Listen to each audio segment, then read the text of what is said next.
Buenas tardes. Vamos a dar inicio al simposio de la tarde Virus en Pediatría. Mi nombre es Paola Pérez. Vamos a estar con la doctora Laura Mendoza acompañándolos en este simposio y vamos a dar inicio a la conferencia Virus linfotrópico humano de células T tipo 1, una infección olvidada y vigente en pediatría. Nos acompaña el doctor Juan Pablo Rojas Hernández, que es médico infectólogo pediatra. Él es médico y pediatra de la Facultad de Ciencias de la Salud de la Universidad Libre Seccional Cali, Colombia. Realizó su especialización en enfermedades infecciosas en pediatría en la Universidad del Bosque en Bogotá. Tiene magíster en epidemiología en la Universidad Libre Seccional Cali. Actualmente estudiante de doctorado en salud de la Universidad del Valle. El doctor Juan Pablo Rojas tiene experiencia en investigación clínica y epidemiológica en áreas como enfermedades infecciosas, resistencia bacteriana, dengue, virus linfotrópico humano y experiencia en formación y enseñanza en el campo de la investigación clínica y epidemiológica. Bienvenido, Juan Pablo.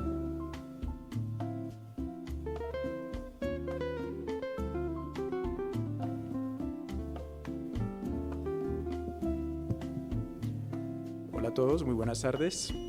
Muchas gracias a la CIM por la invitación que me hacen a este magnífico Congreso Colombiano de Virología. Vamos a hablar de virus linfotrópico humano, células T tipo 1, una infección olvidada y vigente en pediatría. Este no pasa.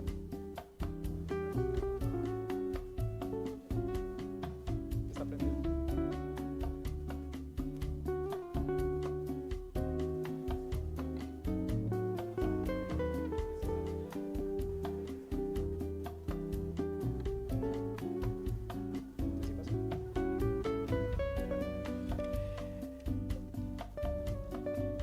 HTLV1 es un retrovirus que le da unas características bastante importantes de esa conversión de RNA a ADN, lo hace que sea un potente oncovirus.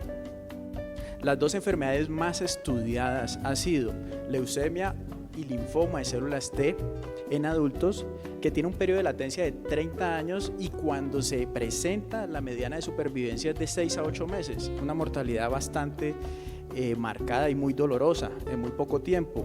El segundo patología más frecuente y más estudiada ha sido mielopatía asociada a HTLV1 o paraparesia espástica tropical, como ha sido descrito anteriormente.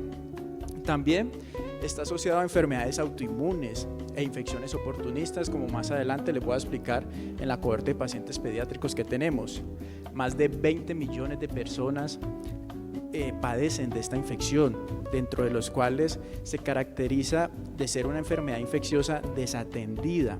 Las enfermedades infecciosas desatendidas se caracterizan por tener un poco interés político de la industria farmacéutica para que exista un tratamiento específico, puntual, para que se haga la prevención necesaria. Además, se caracteriza por su subregistro a nivel mundial.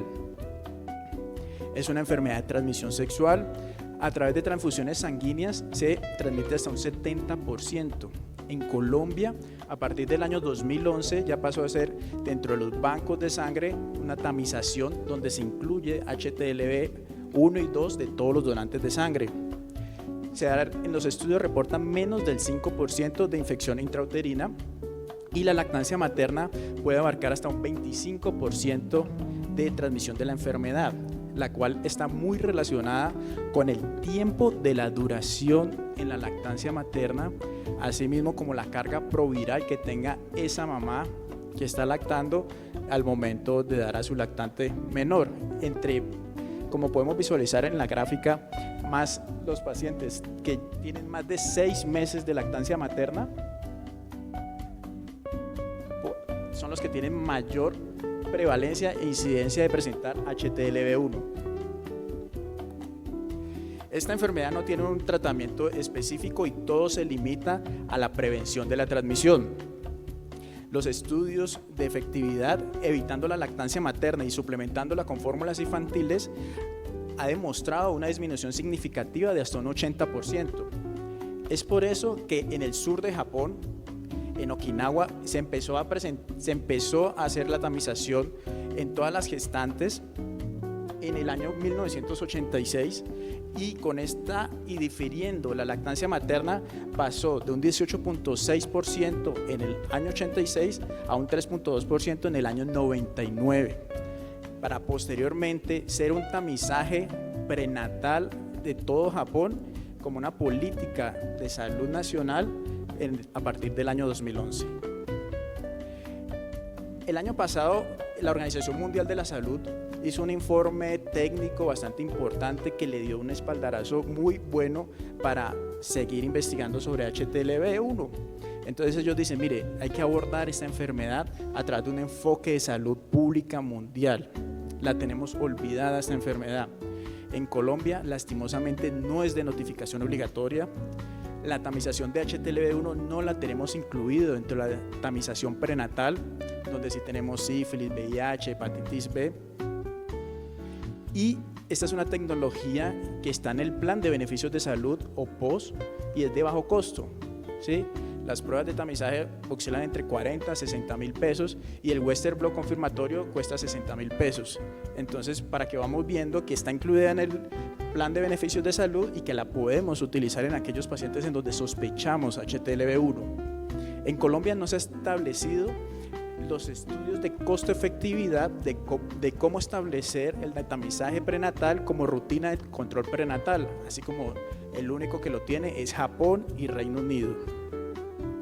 En cuanto a la epidemiología, en este mapa de la distribución de los focos de HTLV1 podemos evidenciar que la costa pacífica colombiana tenemos una incidencia bastante importante de HTLV1 a nivel mundial.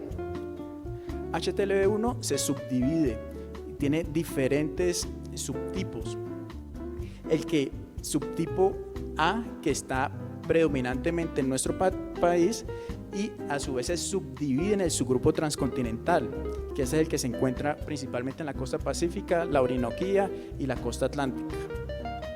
Asimismo, en este mapa, publicado el año pasado por la Organización Mundial de la Salud, entonces describen cómo es la incidencia por 100.000 habitantes de los pacientes que tienen HTLV1 y cómo estos van a desarrollar cáncer, principalmente leucemia y linfoma de células T. Los diferentes estudios epidemiológicos, como por ejemplo en el Reino Unido, entonces donde hicieron el tamizaje a más de 2.000 gestantes y se estableció una seroprevalencia de HTLV1 de 0.3 por 1.000 habitantes. Entonces ellos empezaron, los estudios del Reino Unido empezaron a notar en sus estudios que las pacientes que son nacidas en la costa, en sus colonias, en sus antiguas colonias, y las que son nacidas en África Central y Occidental, sus hijos tienen una alta prevalencia de HTLV1. Brasil, más cercano, ellos determinan una prevalencia de HTLV1 y 2 en gestantes de un 0.76% al 1.3% de todo el país, con un promedio nacional del 0.5%. Entonces ellos determinan en sus estudios de costo-efectividad, dicen, por cada paciente que nosotros podamos evitar la transmisión de HTLV1 va a costar $10.000. ¿Sí? Entonces asimismo estimulan a los diferentes países para realizar estudios de análisis de costo-efectividad para establecer esta tamización como parte de su control prenatal. Estos son los diferentes estudios de seroprevalencia de HTLV en donantes de sangre, en donde se destaca el estudio de Bermúdez, publicado en el año 2016, en donde determinó que la positividad total era de 0.03%. El estudio de Cardona en el año 2019, en la región de Antioquia, la positividad era de 0.18. Posteriormente, en el 2018, el estudio de Muñoz, también en Antioquia, una positividad de todos los donantes de 0.6% de los que iban en la tamización. Y el estudio de Ramírez, en el año 88, fue el que mayor presentó seropositividad en la región pacífica colombiana, con un 2.65%. Estos otros estudios que fueron realizados antes del año 98, también se destaca que dependiendo de la región donde se realizaron estos estudios de seroprevalencia, entonces se iban enfocando principalmente en afrodescendientes, en población indígena en donde se destaca mucho los EMPERA, ¿sí?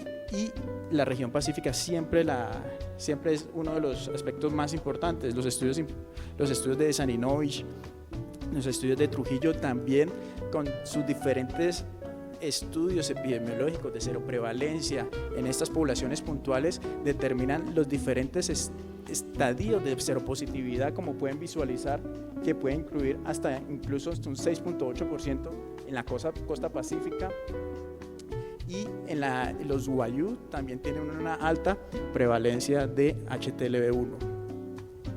Esas son publicaciones de series y reportes de casos sobre HTLV1 y 2 en Colombia, en donde se destacan 19 estudios, y el único de los cuales hemos estudiado en la población pediátrica, hemos tenido ya varias publicaciones. Este fue uno que fue publicado en el 2020 en la revista Infectio, en donde describimos la presencia de HTLV1 en la costa pacífica. Entonces quisimos ampliar, hay muy pocos estudios de seroprevalencia, busquemos más información de dónde podemos encontrar HTLV1 en nuestro país. En la Red Nacional de Bancos de Sangre en Colombia hicimos esta búsqueda entre el año 2015 y 2020, en donde se destaca que en el año 2018 se detectaron 404 pacientes de HTLV en los diferentes bancos de sangre del país. Asimismo, consultando los registros individuales de prestaciones de salud, que son los RIPS, entonces podemos evidenciar cómo la paraparesia espástica tropical o mielopatía asociada a HTLV1 es la que mayor se presentó en los RIPS, ¿sí? Teniendo un pico máximo en el año 2019, seguido posteriormente por los portadores asintomáticos, que son un 90% de los diagnosticados, y de leucemia de células T en adultos. Vemos que en la paraparesia espástica tropical o mielopatía asociada a HTLV1 tiene su máximo pico entre la quinta y sexta década de la vida. En cambio, leucemia de células T del adulto tiene dos picos de incidencia principalmente, entre la segunda y tercera década de la vida y en la quinta década de la vida. ¿Cuáles son las características del virus y su fisiopatología? Entonces, HTLV1 fue el primer retrovirus que se descubrió y el primer reportado, en donde el principal blanco de infección van a ser los linfocitos CD4, CD8, linfocitos B, células dendríticas y sinoviales. Y a diferencia del tercer retrovirus, que es el VIH, entonces que el VIH destruye los CD4 y CD8, a través del gen TAX va haciendo una corrosión sucesiva que va a permanecer durante muchos años a esa célula y la va modificando genéticamente a lo largo de los años, haciendo que se presenten este tipo de inmunodeficiencias. La producción de citoquinas neurotóxicas va a lesionar lenta y progresivamente todos los segmentos medulares, lo que me va a ocasionar mielopatía asociada a HTLV1. Entonces, tenemos una célula T normal. Esta se va a infectar por HTLV1, en donde se identifican dos enzimas bastante importantes, que son los inhibidores de EZH1 y 2, que hace que haya una mutación dentro de esa célula, una célula que va a ser crónicamente enferma y posteriormente se va a convertir en una célula tumoral, generándome leucemia de células T del adulto. Dentro de las manifestaciones clínicas de HTLV1 en la población pediátrica, las que se describen son, dentro de las dermatológicas, la sarna noruega, la dermatitis crónica infectiva, y en diferentes cohortes australianas, de Japón, se ha descrito que los pacientes que debutan inicialmente con dermatitis crónica infectiva, posteriormente son los que van a desarrollar mielopatía asociada a HTLV1. Va asociado también a síntomas neurológicos como desnutrición. Hay un compromiso nutricional importante global en la falla del medro en nuestros pacientes pediátricos. Se ha descrito enfermedades autoinmunitarias como las uveitis. Todo paciente con uveitis búsquele HTLV, pacientes con tiroiditis, poliomiositis, asimismo con infecciones que tienen comportamiento oportunistas, tuberculosis y aspergilosis y estrongiloidiasis. HTLV1 tiene la característica de que el 90% son portadores asintomáticos y van a hacer que me perpetúe la infección en sus siguientes generaciones. Cada recién nacido infectado por HTLV1, mire los porcentajes que tiene de riesgo de desarrollar a lo largo de la vida. Un 25% de desarrollar leucemia y linfoma, un 5% una leucemia latente, un 5% leucemia crónica, un 65% de desarrollar leucemia aguda, 8% mielopatía asociada a HTLV1, un 34% se empieza a detectar en los niños signos del tracto piramidal inferior y síntomas neuromusculares compatibles con mielopatía asociada a HTLV1, el 65% dermatitis infectiva, 30% desnutrición crónica y mire que un 50% síndrome de Sjögren. Para empezar a buscar en estas patologías autoinmunes HTLV1. Tenemos diferentes ayudas diagnósticas que nos ayudan a la detección de HTLV1 con una muy buena sensibilidad y especificidad, como pueden ver ahí en la tabla. La que más utilizamos en Colombia, ¿sí? Entonces son los anticuerpos de HTLV1 y HTLV2 que posteriormente uno los va a identificar si es el 1 o el 2 a través del Western blot o a través de carga proviral. Se utiliza más en Colombia Western blot, carga proviral es muy difícil realizarlo todavía en Colombia. Esta publicación de 16 pacientes que salió el año pasado, esta es una cohorte de pacientes que nosotros tenemos ahí en la Fundación Clínica Infantil Club Nobel, que es donde yo trabajo. Entonces, 16 pacientes donde se caracterizan que 12 pacientes provenían de la costa pacífica colombiana. Los 4 pacientes siguientes eran de Cali y de las ciudades aledañas a la ciudad de Cali. Miren los diferentes lugares de residencia: Buenaventura, Mosquera, Puerto Merizalde, Timbiquí, San Isidro. Entonces es muy importante conocer esa procedencia de donde vienen nuestros pacientes pediátricos. Las infecciones asociadas, oportunistas, tenemos que en 4 pacientes se presentó tuberculosis pulmonar y en otros 2 pacientes, aspergilosis pulmonar, que buscando esa asociación de aspergilosis pulmonar en el paciente pediátrico también se ha descrito en los estudios de Australia. El compromiso autoinmune, entonces hemos visto que también se hizo el diagnóstico concomitante de enfermedad de Crohn en uno de nuestros pacientes, otro que presentó una púrpura trombocitopénica inmune que manejaba entre 2.000 a 5.000 plaquetas y en esas se las pasaba, que provenía del medio San Juan de Chocó, un indígena que lastimosamente posteriormente falleció. Y de los siguientes 3 casos se presentó un paciente que venía de Cali, que es residente de Cali, pero que su familia era procedente de Chocó, que nos ingresó con múltiples infecciones concomitantes en un mismo tiempo de la hospitalización. Entonces, toxoplasmosis tenía en ese momento, tenía además leptospirosis, dengue y malaria mixta. ¿Sí? Entonces vino premiado con 4 infecciones, empezamos a investigar, ¿qué pasa con ese sistema inmune? Y todo totalmente confirmado en estos pacientes. El tratamiento, no existe un tratamiento dirigido ni oportuno. En general, dada la baja cantidad y calidad de los estudios disponibles, la decisión de usar corticoides debe ser de una manera muy individualizada, que principalmente lo utilizan en la población adultos. Que es el ejemplo de los pacientes con diagnóstico de mielopatía asociada a HTLV, en donde presentan una progresión rápida de la enfermedad. Hay estudios donde utilizan metilprednisolona en pulsos por 5 días y si no hay una respuesta o esta es limitada, extienden con prednisolona oral a dosis altas por 2 semanas más, seguidas de una reducción gradual. En cuanto a la leucemia de células T de adulto, esa es una malignidad de muy mal pronóstico. Apenas cuando debuta la leucemia secundaria HTLV1, el promedio de vida es de 6 a 8 meses. una muerte bastante dolorosa. En Japón, ¿qué es lo que están utilizando? Entonces, mire, en Japón esos pacientes hacen quimioterapia, hacen trasplante halogénico de células de médula ósea.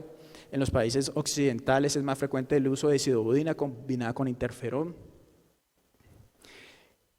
Dentro de las conclusiones, en Colombia existe HTLV1 en pediatría y debemos de buscarlo. Entonces, con los colegas pediatras y médicos general de la institución donde laboramos, ya hemos tenido como un ojo clínico más puntual en los pacientes que nosotros atendemos. Entonces, el paciente que nos llegue, que sea afrodescendiente, indígena, desnutrido y con una infección crónica, principalmente de la vía aérea, busquémosle HTLV y ahí es donde hemos encontrado la mayor cantidad de pacientes.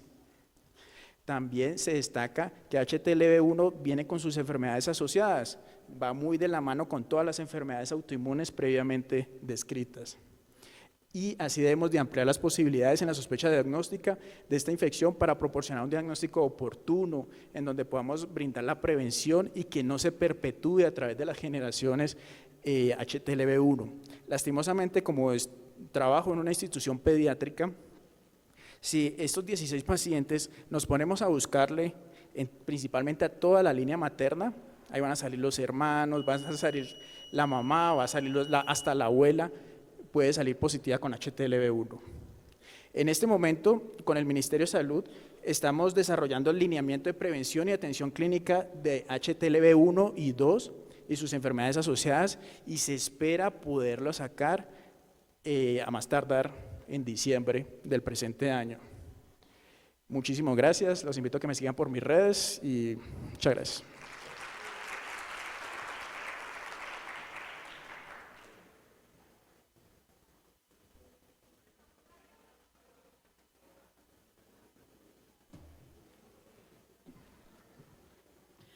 Bueno, muchas gracias, doctor Juan Pablo, por tan interesante conferencia.